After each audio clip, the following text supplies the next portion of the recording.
ஓம் சாந்தி, ஓம் சாந்தி, ஓம் சாந்தி. குருவில் உள்ள அனைவருக்கும், அற்புதமாக பாபாவை வெளிப்படுத்திக் கொண்டிருக்கக்கூடிய அனைவருக்கும் காலை நேர வணக்கம். என்னன்னா, நம்ம வந்து பாபாவை குழந்தை ஆகியிருக்கின்றோம். இந்த சங்கமிகம் எப்படி நம்ம சங்கமிகத்தில் இருக்கிறோம் அப்படின்ட்டு தெரிந்து கொள்வது அப்படின்றால், நம்முடைய புத்தி உயர்ந்த நிலையில் இருப்பது தான் உண்மையான சங்கமிகம். அதுதான் வந்து விராட் ரூபம் காமிச்சிருப்பாங்க. இந்த சங்கமிகத்தில் பாபா நம்மிடம் சொல்வது என்னவென்றால், உயர்ந்த நிலை. உயர்ந்த நிலை அப்படின்றால் நம்முடைய எண்ணங்கள் தான் ரொம்ப இங்கே கருதப்படுகிறது. எனக்கு என்னன்னா, இப்போ வந்து நான் வந்து ஒரு அழகான ஒரு பக்தியில் ஒரு சிங்கத்தினுடைய குகையில் போயிட்டு வந்திருக்கேன். அது எப்படின்னா, கிட்டத்தட்ட ஒரு 17 வருஷம் ஆச்சு. திருப்பதி போயிட்டு வந்தேன். திருப்பதினா தெரியும் உங்களுக்கு. உயர்ந்த அதிக பணக்கார ஒரு கோயில் எதுன்னா திருப்பதி வெங்கடாஜலபதி தான். அது நம்ம இந்த சங்கமத்தில் வந்த பிறகு அது தெரிஞ்சுது. அது என்னுடைய யார், அவருடைய நிலை என்ன, அவர் எப்படி புருஷார்த்தம் செய்தார் அப்படின்று நமக்கு தெரியும், பிராமண குழந்தைகளுக்கு. அந்த வகையில் நான் கிட்டத்தட்ட ஒரு 17 வருஷம் பிறகு நான் வந்து திருப்பதி கோயிலுக்கு போயிட்டு வந்தேன்.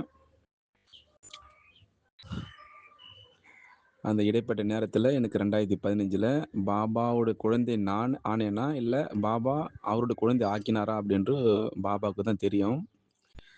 2015 சிவராத்திரியில் அவருடைய கையை நான் பிடித்தேன். அவருடைய மடியில் என்னை ஏற்றி கொண்டு விட்டார். இதான் உண்மையான ஒரு நிலவரம். 2015 நான் எந்த கோயிலுக்கும் போனதில்லை. இது முதல் தடவையாக பாபாவுடைய ஞானத்துக்கு வந்த பிறகு முதல் தடவையாக நான் ஒரு கோயிலுக்கு போகிறேன்னா இதுதான் முதல் தடவை. இதில் எனக்கு என்ன அனுபவம் ஆனது அதை பற்றி புது குழந்தைகளாக இருந்தாலும் சரி, பழைய குழந்தைகளுக்கும் அந்த அனுபவத்தை உங்களுக்கு நான் ஷேர் செய்கின்றேன். இதான் என்னுடைய ஆடியோடைய ஒரு விளக்கம். நான் இங்கிருந்து வெள்ளிக்கிழமை இரவு நான் கிளம்பி விட்டேன் திருப்பதிக்கு. சப்பாத்தி, கொஞ்சம் ரைஸ் எடுத்துக்கிட்டு. எனக்கு எல்லாம் கோயிலுக்கு போகிறத விட இந்த சாப்பாடு விஷயம் முக்கியமாக இருக்கும். வந்து நான் எப்படி அங்கே சமாளிக்க போகிறேன் அப்படின்று. அப்புறமா அங்கே போய் சேர்ந்து விட்டாச்சு. போகும்போதுல எனக்கு அது பிரம்மா பாபாவுடைய நினைவு சின்னம். அதாவது சிவன் வந்து எவ்வளோ உருகி உருகி பாபா சேவை செய்தாரோ அதனுடைய பலன் வந்து உங்களுக்கு துவாபரகத்திலிருந்து ஏன் கலியுகம் கடைசி வரைக்கும் உங்களுக்கு பூஜையே செய்வார்கள், பக்தர்கள் பூஜை செய்வார்கள் அப்படின்று ஒரு நினைவு சின்னம் தான். அப்படின்ட்டு நம்ம வந்து இந்த சங்கமுகத்தில் நான் முரளி மூலமாக நான் புரிந்து கொண்டு விட்டேன். இதே ஆத்மா தான் துவாபரகத்தில் சிவனுக்கு முதல் விக்ரமாதித்ய அந்த ராஜாவாக இருந்து முதல் வர்ஷிப் பண்ணது இதே ஆத்மா தான். அப்படியே காலங்கள் போக போக கலியுகத்தில் இந்த கோயில் ரொம்ப வெகு விமரிசையாக இன்றாலும் சரி விதிபூர்வமாக நடக்குது. எனக்கு தெளிவான இந்த ஞான மார்க்கத்தில் வந்த பிறகு தெளிவான அவங்க யார், நம்ம கோயிலினுடைய அங்கே போனால் என்ன லாபம் எல்லாம் தெளிவாக இருக்குது. பட் இருந்தாலுமே முதல் தடவையாக பாபா அங்கே அனுப்பி வச்சார். ஸோ அந்த நிலை நான் புரியணும் இல்லையா. நம்ம ஆடி யோகா, மதுபனு இப்படியே இருந்தால் நமக்கு வந்து அதனுடைய அனுபவம் ஆகாது. இங்கே போன பிறகு தான் உண்மையான பாபா நம்முடைய உண்மையான நிலையை புரிய வைக்கிறாரு. பக்தர்கள் வந்து அங்கே வராங்க, வந்து உண்மையில் நம்ம எதுக்காக வந்திருக்கணும் கூட அந்த நிலையை உணராமல் அவங்க வந்து அதில் 3 விதமான தரிசனம் இருக்குது. 300 ரூபாய் கொடுத்தா ஒரு 3 ஹவர்ஸில் போகும். ஃப்ரீ தரிசனம்னா வந்து கிட்டத்தட்ட ஒரு 28 மணி நேரம் ஆகிறது. 28 மணி நேரம் தான் உனக்கு அந்த தரிசனம் கிடைக்கும் அப்படின்னு சொன்னாங்க. அப்புறம் 300க்கு மேலே 1000 அதுமாரிலாம் விலை இருக்குது. டிக்கெட் வந்து 1000 ரூபாய் கொடுத்தா வித்தின் 1 ஹவர்லேயே உங்களுக்கு தரிசனம் முடிஞ்சிடும். பட் ஏனோ தெரில, ரொம்ப நாளாக நான் இருக்க மாட்டேன். அதுக்கு முன்னாடி போயிருக்கிறோம் 2009, 10 நினைக்கிறேன். 300 ரூபாய் கொடுத்துட்டு நாங்கள் தரிசனம் முடிச்சுட்டு சீக்கிரம் முடிச்சுட்டு வந்துட்டோம் 2 ஹவர்ஸில். ஆனால் இந்த டைம் எனக்கு அந்த பொறுமை சக்தி எனக்கு கொடுத்தாரு அப்படின்னு தோணுது. சரி, என்னதான் நடக்குதுன்னு பார்க்கணும்னு சொல்லிட்டு கிட்டத்தட்ட அந்த தரிசனம் முடிக்கிறதுக்கு முன்னாடி வந்து ஒரு வரிசையில் நிற்கணும். வந்து கிட்டத்தட்ட 20 கிலோமீட்டர் சொல்கிறாங்க வந்தது. அதே இடம் தான். வளைஞ்சு, வளைஞ்சு, வளைஞ்சு, வளைஞ்சு உள்ளுக்குள்ளயே அது போகணும் அப்படியே. அவ்ளோ கூட்டம். நடக்க கூட முடியாது அந்த கூட்டத்துல இருந்து. ஆனா பாபா ஞாபகம் எனக்கு வந்து அடிக்கடி இருந்தது. அப்படியே போக போக கிட்டத்தட்ட ஒரு 10 மணி உள்ள என்டர் ஆகணும். அங்கேருந்து கீழேருந்து மேலே போறதுக்கு அதுக்கு ஒரு வண்டி அவங்க பே பண்ணிட்டு நான் போனோம். ஒரு ஆளுக்கு ரூ. 50 அப்படின்னு சொல்லிட்டு. மேலே கொண்டு போய் விட்டாங்க. அப்புறம் அங்கேருந்து பேக் எடுத்துக்கிட்டு உள்ள நுழைஞ்சோம்.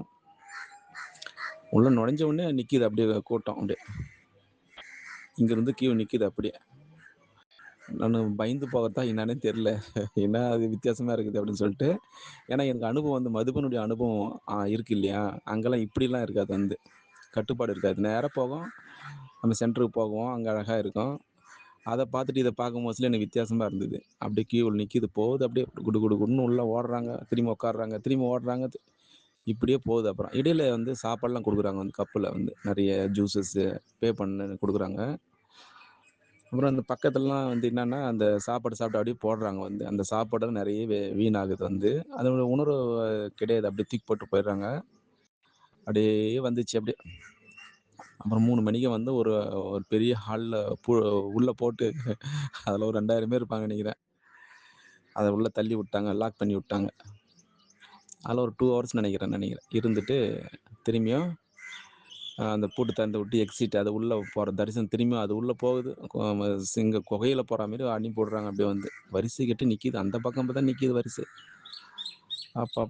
அப்படி பார்த்த உடனே எனக்கு என்ன ஒண்ணு ஒரு ஆச்சரியம் என்னன்னா, கண்மூடித்தனமா அந்த இறைவன் வந்து யாரு? வெங்கடாஜலபதி அப்படின்ற ஒரு நிலைமை இருக்குது. அத அவர் உருவாக்குனவர் யாருன்னு தெரியாது வந்து. இந்த நிலைமைக்கு உருவாக்குனது யாருன்னு தெரியாது. ஆனாக்க இந்த சங்கமயுகத்தில் நம்ம பிராமண குழந்தைகளுக்கு அந்த உண்மையான நிலை அப்படின்ற அழகா தெரிய வரும். அங்க சிவனுடைய நினைவே அங்க இல்ல ஆக்சுவலி யாருக்குமே. ஒன்லி இவர் தான் வெங்கடாஜலபதி தான் வந்து ஸ்ரீ பாலாஜி தான் வந்து உண்மையான பகவான் அப்படின்ட்டு அந்த நிலையில தான் இருக்கிறாங்க எல்லாருமே வந்து. கோவிந்தா, கோவிந்தா, கோவிந்தா, கோவிந்தான்னு அப்படிதான் சொல்றாங்க எல்லாருமே. அப்புறமா அந்த ஹால்ல முடிச்சுட்டு நேரா அப்ப திரும்பியும் அது ஒரு 1 ஹவர் போச்சு திரும்பியும். திரும்பியும் போயிட்டு அப்புறமா அங்க நெறைய செக்கிங் இருந்தது. ஃபோன் எல்லாம் சரண்டர் பண்ணணும்.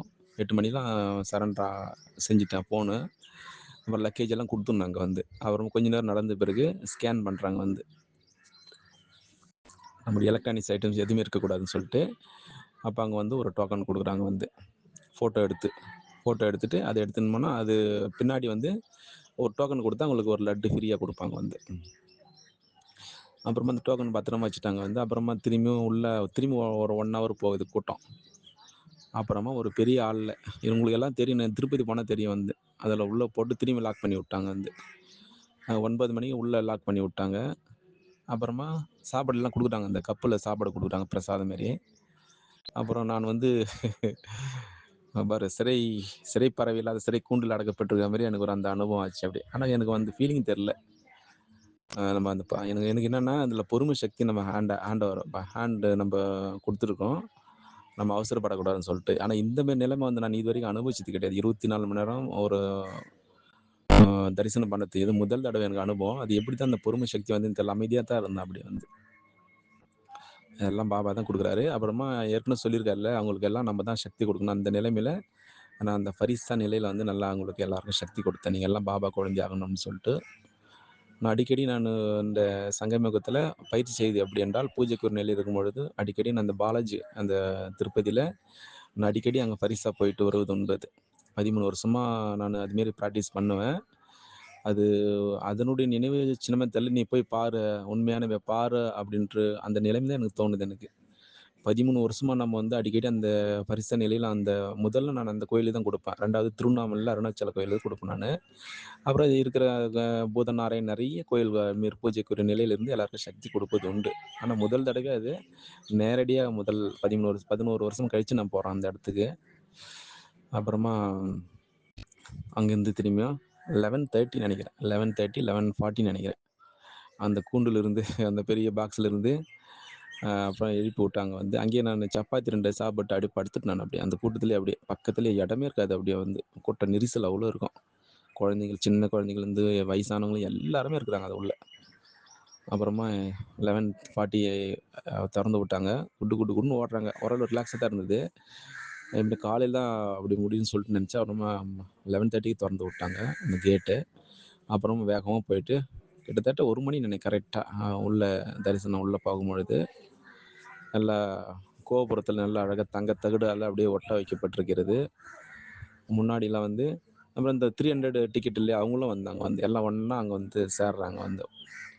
எல்லாம் பக்கம் பக்கமா தான் இருக்குது எல்லாமே. ஆனா அங்க வந்து அவ்வளோ தூரம் நம்ப அந்த கூட்டத்த வந்து குறைக்கிறதுக்காக இப்படி ஒரு வழிமுறைகள். நல்லா விதிப்பூர்வமா இருந்தது எல்லாமே.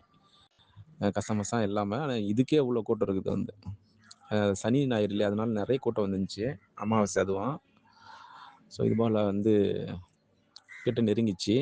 ஆனாக்கா வந்த புதுசுல கொஞ்சம் எனக்கு ஒரு சங்கடமா இருந்தது. இவ்வளோ இருந்து நம்ம தரிசனம் செய்யணுமா? அப்படின்னு சொல்லிட்டு. ஆனா அவங்களுக்காக எல்லாருக்குமே ஃபேமிலிக்காக எல்லாருக்குமே நம்ம இருந்து தான் ஆகணும் அப்படின்னு சொல்லிட்டு, அந்த பொறுமை சக்தி எனக்கு குடுத்தாரு. நம்ம ஞானத்துக்கு வந்துட்டோம். அதனால நம்ம வந்து துறந்துறக்கூடாது. அவங்களுக்கும் அந்த வழி காமிக்கணும். பக்தியினுடைய பலன் தான் ஞானம். ஞானத்தினுடைய பலன் தான் வந்து இது. நம்ம எதிர்காலத்து 21 பிறவிக்கு வந்து நமக்கு வந்து ஆஸ்தி அடைய போறோம். நம்ம அடைஞ்சுட்டோம் ஞானத்த. ஆனா அவங்களுக்கும் குடுக்கணும் இல்லையா? வழி மார்க்கத்த காமிக்கணும். அந்த ஒரு இதுனால அப்புறம் பொறுமையா இருந்துட்டு அப்படியே வர வர அப்படியே எனக்கு அந்த நிலையே மாறிடுச்சு. எனக்கு பசியும் வரல எனக்கு. எதுவுமே தோணல அப்படியே. அப்படியே பரிச நிலை. எல்லாரும் பக்தர்கள் பாருங்க. அப்படியே அவங்க வந்து மெய்மறந்து அந்த கடவுள கோவிந்தா, கோவிந்தான்னு சொல்லும்போது சொல்ல நமக்கு ஒரு ஆச்சரியமா இருந்தது. எவ்வளோ துக்கங்கள அவங்க கடந்து சென்று உள்ள வராங்க அப்படின்னு சொல்லிட்டு, அப்புறம் கிட்ட நெருங்கிச்சு. அ கிட்ட மூலவர்கிட்ட கிட்ட வந்துட்டு நம்ப. மூலவர்னா யாரு? சிவபகவான் கிடையாது. இந்த கண்ணு இதில் வந்து பாலாஜியினுடைய அந்த கருவறையில. அப்புறமா எல்லாம் பார்த்தாங்க. கூட்டம் கூட்டமா வராங்க உள்ள. கிட்ட நெருங்கிச்சு. எனக்கு அந்த பரிச நிலை எனக்கு நல்லா அனுபவம் செஞ்சேன். அப்படியே கண்மூடி அப்படியே கண்ண தொறந்துட்டு அப்படியே எல்லாருக்கும் ஷகாஷ் குடுத்துட்டே வந்தேன். அந்த பூஜைக்கு ஒரு நிலையிலிருந்து நான் பரிசா நான் இந்த வந்திருக்கிறேன் எல்லாருக்கும் குடுக்கணும்னு சொல்லிட்டு, அது பூஜை அந்த சிலையில இருக்குது. நான் வந்து உடம்ப சைத்தன்யமா இருக்கிறேன் அப்படின்னு அந்த நிலை நல்லா அனுபவம் செஞ்சேன். எல்லாருக்குமே அந்த ஷகாஷ் பாபாவுடைய கிரணங்கள் குடுத்தேன். அப்புறம் கிட்ட நெருங்கிச்சு. அந்த சிலைய பார்க்கறதுக்கு கூட நமக்கு டைம் இல்ல. அப்படியே தள்ளி விடுறாங்க எல்லாரையுமே வந்து அப்படியே ஸ்பீடா. அது ஏன் அப்படி தள்ளி விடுறான்னு தெரியல. ஒரு செகண்ட் குடுத்துட்டு அப்படியே அது ஏமாற்றணும்னு தோணுது. அது வந்து கிட்ட நெருங்கி இவ்வளோ காத்திருந்தோம். அத பார்க்க கூட விட மாட்றாங்க. வந்து தள்ளி டக்குன்னு தள்ளி விடுறாங்க. லேடீஸ் தான் வந்து அது. அது என்ன காரணம்னு தெரியல வந்தது. நம்ம போறதுக்கு என்ன அவருடைய தரிசனம், அவருடைய பார்வை நம்ம மீது படுன்னு தான் போறோம். ஆனா அங்க வந்து வித்தியாசமா இருக்குது வந்து. அப்புறமா இதெல்லாம் உருவாக்கணும் யாரு? சிவபகவான் அப்படின்னு சொல்லிட்டு அந்த நினைவு இருந்தது. அத முடிச்சுட்டு அப்புறமா கூட்டம் திரும்பி நெறைய ஆரம்பிச்சுது. ஏன்னா உண்டியல் வந்து அது போடுறது விசேஷமா இருக்குது. அது கூட்டமா நிக்கிது அப்படியே. அப்புறமா அது கட்டுப்படுத்த முடியல கூட்டம். அதுவும் எல்லாம் உண்டியல்ல போட்டாங்க எல்லாருமே. நான் உண்டியல்ல காசு போடல அது வந்து. மத்தவங்க எல்லாம் போட்டாங்க வீட்ல இருக்கிறவங்க எல்லாருமே. ஆ போட்டுட்டு வெளிய வரும்போது ஒரு சின்னோண்டு குட்டியா குழந்தைக்கு குடுக்குற மாரி ஒரு லட்டு குடுத்தாங்க. நான் சாப்பிட மாட்டேன். அது ஸ்வீட்டு ரொம்ப நாள் ஆச்சு சாப்பிட்டு. வெளியில சாப்பிட்டுறது கிடையாது. அப்புறமா அந்த ஸ்வீட் வந்து அது பிரசாதம் வந்து அவங்களுக்கு குடுத்தத சாப்பிட்டாங்க. அப்புறம் முடிச்சுட்டு வெளிய வந்தோம். அப்புறமா எதிர்ல வந்து நிக்கிறோம் அப்படியே வந்து. இந்த பக்கம் வந்து அப்புறமா வந்து அங்க நிக்கிறோம் வந்து சென்டர்ல அப்படியே வந்து. கோர் அந்த இடம் சொல்லுவாங்க. அங்க நின்னு பார்த்து எதிர்ல எல்லாரும் நிக்கிறாங்க. நான் மட்டும் அங்க பார்த்த மோதுல என்னுடைய அப்பா வந்து அப்படியே லிங்க ரூபத்துல அழகா அங்க பூஜை அது இது அலங்காரம் செய்து வச்சிருக்காங்க. மிடில்ல.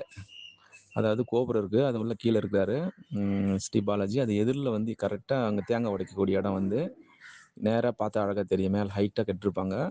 அந்த இடைப்பட்ட இடத்துல வந்து நம்முடைய சிவ பகவான் வந்து அலங்காரம் செஞ்சு வச்சிருக்காங்க. அது என்னுடைய கண்ணுக்கு தான் படணுமா?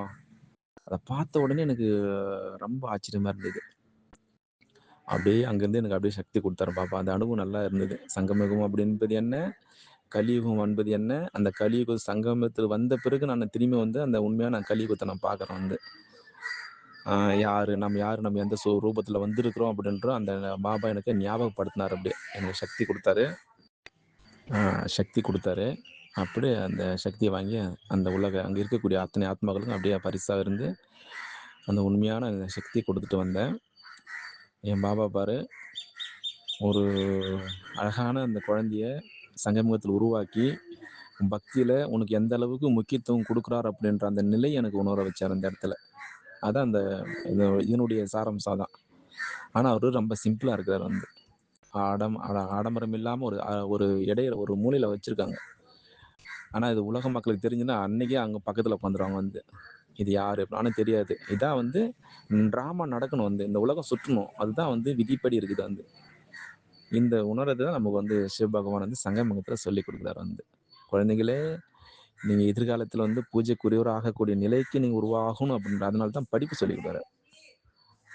நம்ம வந்து மதுபன் போனா முரளி வகுப்பு இருக்கும் 7 மணிக்கு. அப்பதுலேருந்து இப்போ மட்டும் கிடையாது.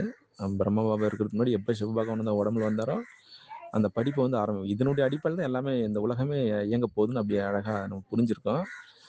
என்னன்னா, இங்க வந்து வராங்க, சாப்பிடுறாங்க, அந்த லட்டு வாங்குறாங்க, இறைவனுடைய வேண்டுதல வச்சுட்டு போடுறாங்க அவ்வளோதான். சிம்பிள். அங்க வந்து படிக்கணுமோ, இல்ல அமர்தல் எந்திரிக்கணும் எந்த ஒரு விதி கட்டுப்பாடு எதுவுமே கிடையாது அங்க. எங்க? திருப்பதில. பகவான நம்ம வந்து பார்க்கணும். அவ்வளோதான் சிம்பிள். அது யாராக இருந்தாலும் சரி அப்படியே. அது ஒரு இருக்குது.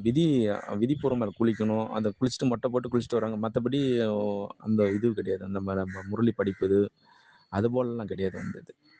இங்க வந்த பிறகு நம்ம தெரிஞ்சுட்டோம். அது நம்மளும் அப்படித்தானே போனோம். 18 வருஷம் முன்னாடி வந்து அப்படியே போறது, பகவான வணங்கிட்டு வேண்டுதல் வணங்கிட்டு எனக்கு திருப்பதி போனா திருப்பம் நம்ம நடக்கும்னு சொல்லிட்டு வருவோம். அது நடக்கும் நெறைய. பாசிட்டிவான எண்ணங்கள் உருவாகும் இல்லையா? அப்போ அந்த நிலைமைக்கு, இந்த நிலைமைக்கு ரொம்ப ஹியூஜ் டிஃபரன்ஸ் இருந்தது எனக்கு. ஆனா மதுபானம் போனா நம்ம விதிப்பூர்வமா காலைல அமிர்தம் எழுந்திருப்போம். குளிச்சுட்டு 3:30 மணிக்கு எந்திரிச்சு நம்ம அங்க ஹால்ல உட்காருவோம். ஆ நீங்க ஃபரிஸாவாகணும். நீங்க வந்து தேவதை நிலை உருவாகணும் அப்படின்னு நமக்கு வந்து நெறைய ரூல்ஸ் போடுவாங்க இல்லையா? படிப்பு தான் நம்ம அந்த வருமானத்திற்கு ஆதாரம். இந்த சோர்ஸ் ஆஃப் இன்கம்னா எதுன்னா படிப்பு தான். ஞானம் தான் வந்து. ஸோ இதுபோல பாபா நமக்கு இந்த பக்தினா என்ன? ஞானம்னா என்ன?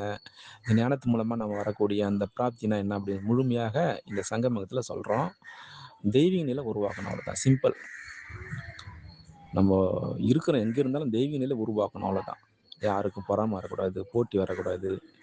அந்த நிலை தான் அதில் அடைஞ்சார் வந்து யாரு? ஸ்ரீ வெங்கடாஜலபதி. அப்போ முன்னோடியா இருந்து எப்படி பிரம்ம பாபா எல்லாரையும் முன்னாடி வச்சு அவர் வந்து உயர்ந்தாரோ, அதே போல தான் அந்த உயர்ந்த நிலைக்கு தான் இங்க வந்து பூஜை நடக்கிறது.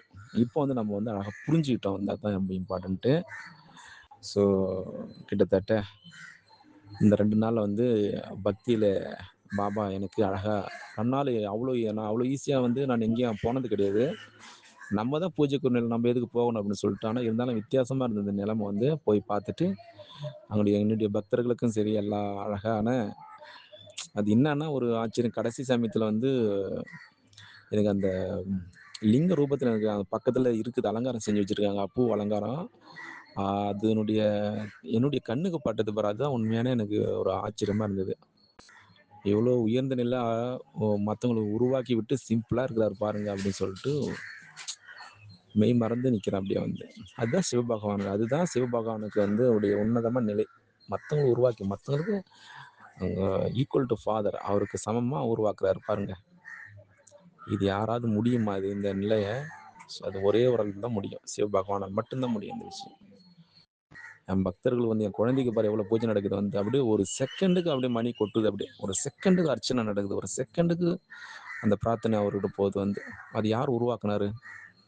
சிவபகவான் தான் அப்படின்ற அந்த ஒரு நிலையை நான் வந்து இந்த 2 நாளா அனுபவம் செஞ்சேன். அதெல்லாம் முடிச்சுட்டு, அப்புறமா அங்கேருந்து நாங்க பஸ்ஸு கிளம்பிட்டோம். கிளம்பி வந்து வீட்டுக்கு சேர்ந்து விட்டாச்சு சேஃப்டியா. இதுதான் இந்த 2 நாள்ல வந்து பக்தியினுடைய பலன் வந்து ஞானம் எப்படி கிடைக்கிறது அப்படின்ற அந்த அழகான அந்த உன்னத நிலை எனக்கு இன்னும் அழகா ஆழமாக புரிய வச்சாரு. நான் திருப்பதி போய் வந்ததனுடைய நினைவு ஒரு அனுபவம் தான் உங்களுக்கு ஷேர் செய்கின்றேன். இன்னும் நிறைய இருக்குது வந்து. அந்த மனதின் மூலமா நான் இவ்வளோ சகாஷ் கொடுத்தேன். அது வந்து பாபா இந்த வாரம் சண்டே கிடையாது. போன வாரம் சண்டே முரளில 2010 நினைக்கிறேன். 30 1 2010 அந்த வானிலை சொல்லியிருப்பாரு. அந்த சர்க்கரையினுடைய அனுபவம் செஞ்சுட்டா, அந்த அனுபவம் வந்து உங்கள தவிர வேற யாருக்கும் அந்த அனுபவம் ஆகாது அப்படின்னு சொல்லியிருப்பாரு வந்து. அந்த அனுபவத்த யாரும் நம்ம பரமாத்மாவுடைய நினைவில் இருக்கும்போது அந்த அனுபவத்த யாராலையும் படம் பிடிக்க முடியாது. யாராலையும் அத அனுபவம் செய்ய முடியாது. அது உங்களால மட்டும் தான் அனுபவத்தினுடைய அத்தாரிட்டிய அந்த 4 பாடத்துல அனுபவத்தின் அத்தாரிட்டி சொல்லியிருந்திருப்பாரு அந்த இது. இந்த வாரம் முரளி கிடையாது. போன வாரம் முரளியில சொல்லியிருப்பாரு. ஸோ இந்த அனுபவம் வந்து எனக்கு மட்டும் தான் தெரியும். யாருக்கும் தெரியாது வந்து. இத சொன்னா தான் உங்களுக்கும் தெரியும் வந்து. அச்சா! ஓம் சாந்தி, ஓம் சாந்தி, ஓம் சாந்தி. ஓம் சாந்தி, ஓம் சாந்தி, ஓம் சாந்தி. குருவில் உள்ள அனைவருக்கும், அற்புதமாக பாபாவை வெளிப்படுத்திக் கொண்டிருக்கக்கூடிய அனைவருக்கும் காலை நேர வணக்கம். என்னன்னா, நம்ம வந்து பாபாவை குழந்தை ஆகியிருக்கின்றோம். இந்த சங்கமிகம் எப்படி நம்ம சங்கமயுகத்தில் இருக்கிறோம் அப்படின்ட்டு தெரிந்து கொள்வது அப்படின்றால், நம்முடைய புத்தி உயர்ந்த நிலையில் இருப்பது தான் உண்மையான சங்கமிகம். அதுதான் வந்து விராட் ரூபம் காமிச்சிருப்பாங்க. இந்த சங்கமிகத்தில் பாபா நம்மிடம் சொல்வது என்னவென்றால், உயர்ந்த நிலை. உயர்ந்த நிலை அப்படின்றால் நம்முடைய எண்ணங்கள் தான் ரொம்ப இங்கே கருதப்படுகிறது. எனக்கு என்னன்னா, இப்போ வந்து நான் வந்து ஒரு அழகான ஒரு பக்தியில் ஒரு சிங்கத்தினுடைய குகையில் போயிட்டு வந்திருக்கேன். அது எப்படின்னா, கிட்டத்தட்ட ஒரு 17 வருஷம் ஆச்சு. திருப்பதி போயிட்டு வந்தேன். திருப்பதினா தெரியும் உங்களுக்கு. உயர்ந்த அதிக பணக்கார ஒரு கோயில் எதுன்னா திருப்பதி வெங்கடாஜலபதி தான். அது நம்ம இந்த சங்கமத்தில் வந்த பிறகு அது தெரிஞ்சுது. அது என்னுடைய யாரு, அவருடைய நிலை என்ன, அவர் எப்படி புருஷார்த்தம் செய்தார் அப்படின்று நமக்கு தெரியும், பிராமண குழந்தைகளுக்கு. அந்த வகையில் நான் கிட்டத்தட்ட ஒரு 17 வருஷம் பிறகு நான் வந்து திருப்பதி கோயிலுக்கு போயிட்டு வந்தேன். அந்த இடைப்பட்ட நேரத்தில் எனக்கு 2015 பாபாவோட குழந்தை நான் ஆனேனா, இல்லை பாபா அவரோட குழந்தை ஆக்கினாரா அப்படின்று பாபாவுக்கு தான் தெரியும். 2015 சிவராத்திரியில் அவருடைய கையை நான் பிடித்தேன். அவர் அவருடைய மடியில் என்னை ஏற்றி கொண்டு விட்டார். இதான் உண்மையான ஒரு நிலவரம். 2015 நான் எந்த கோயிலுக்கும் போனதில்லை. இது முதல் தடவையாக பாபாவுடைய ஞானத்துக்கு வந்த பிறகு முதல் தடவையாக நான் ஒரு கோயிலுக்கு போகிறேன்னா இதுதான் முதல் தடவை. இதில் எனக்கு என்ன அனுபவம் ஆனது, அதை பற்றி புது குழந்தைகளாக இருந்தாலும் சரி, பழைய குழந்தைகளுக்கும் அந்த அனுபவத்தை உங்களுக்கு நான் ஷேர் செய்கின்றேன். இதுதான் என்னுடைய ஆடியோடைய ஒரு விளக்கம். நான் இங்கிருந்து வெள்ளிக்கிழமை இரவு நான் கிளம்பி விட்டேன் திருப்பதிக்கு. சப்பாத்தி, கொஞ்சம் ரைஸ் எடுத்துக்கிட்டு. எனக்கு எல்லாம் கோயிலுக்கு போகிறத விட அந்த சாப்பாடு விஷயம் முக்கியமாக இருக்கும். வந்து நான் எப்படி அங்கே சமாளிக்க போகிறேன் அப்படின்று. அப்புறமா அங்கே போய் சேர்ந்து விட்டாச்சு. போகும்போதுல எனக்கு ஒரு அது பிரம்மா பாபாவுடைய நினைவு சின்னம். அதாவது சிவன் வந்து எவ்வளோ உருகி உருகி பாபா சேவை செஞ்சாரோ, அதனுடைய பலன் வந்து உங்களுக்கு துவாபரகத்திலிருந்து ஏன் கலியுகம் கடைசி வரைக்கும்